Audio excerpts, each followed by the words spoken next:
আসসালামু আলাইকুম, সবাই কেমন আছেন? আশা করি সবাই খুব ভালো আছেন। আলহামদুলিল্লাহ মইও অনেক ভালো আছি।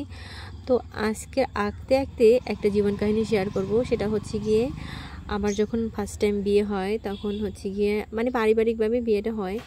তখন আমার জামাই অতটা আমায় পছন্দ করতো না। এই মানে আছে না, যেমন বিয়ের পরে জামাই অনেক ভালোবাসে এই সেই, তো এরকমের আর কি পছন্দ করতো না। তো ভাবলাম আস্তে আস্তে হয়তো ঠিক হয়ে যাবে। তো আমায় প্রায় কিছু বললে বা একটু পান থেকে চুন খসলে গায়ে হাত তুলতো, মারতো, আমাকে অনেক মারধর করতো। তো ভাবলাম যে হয়তো সবাই বলতো যে আচ্ছা তুমি বাচ্চা নাও, বাচ্চা নিলে হয়তো ঠিক হয়ে যাবে বা এরকমের মারধর করবে না বাচ্চার মুখের দিক তাকিয়ে। তো সবাই আমাকে এটা বলে, আর আমিও ভাবলাম যে সংসারটা টিকিয়ে রাখতে হলে এটা করা উচিত, বা যদি সুখী হই বাচ্চা হলে তো তাই করি। তারপর আমি একটা বেবি নিই। তারপর আমার একটা ছেলেবাবু হয়, কিন্তু ছেলেবাবু হওয়ার 2-3 মাস ভালো ছিলাম, মানে মারধর করতো না।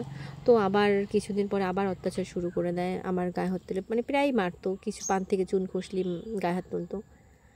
তো ভাবলাম যে হয়তো ঠিক হবে, বাচ্চাও যখন হয়ে গেছে বাচ্চার মুখের দিকে তাকিয়ে মানে অনেকটা স্যাক্রিফাইস করছি আর কি।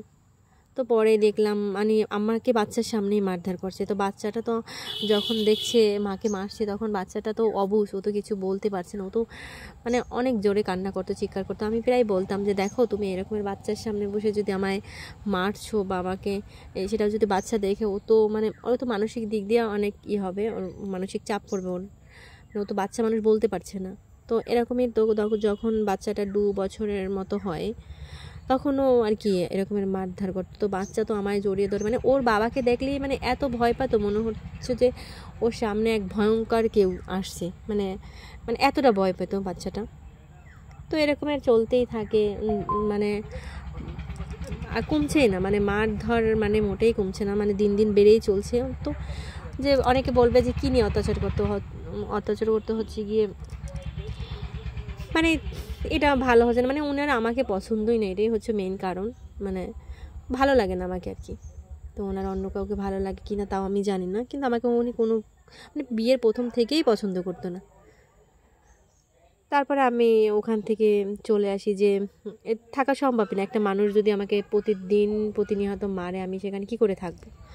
তো পরে ভাবলাম যে আমি ওখান থেকে আমার আসতেই হবে, কারণ এত অত্যাচার সহ্য করে থাকা যায় না আর কি।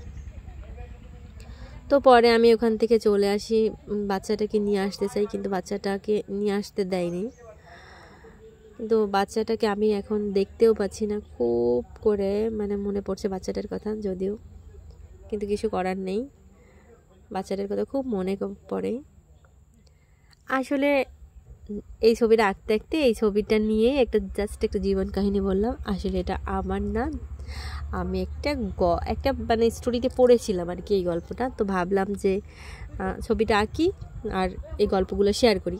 আর সত্যি বলতে এখানে হচ্ছে গিয়ে আমি ভয়েস দিয়ে ভিডিও বানাতে হবে, আর যদি আমি মিউজিক দেই তাহলে কপিরাইট পড়বে, এই জন্য আমি জাস্ট গল্পটা বললাম। তো ছবিটা আঁকা এবং গল্পটা কেমন লাগছে প্লিজ প্লিজ প্লিজ সবাই একটু কমেন্ট করে জানাবে কেমন হয়েছে। যদি উৎসাহ পাই আরও সুন্দর সুন্দর গল্প বলবো এবং ছবি আঁকবো।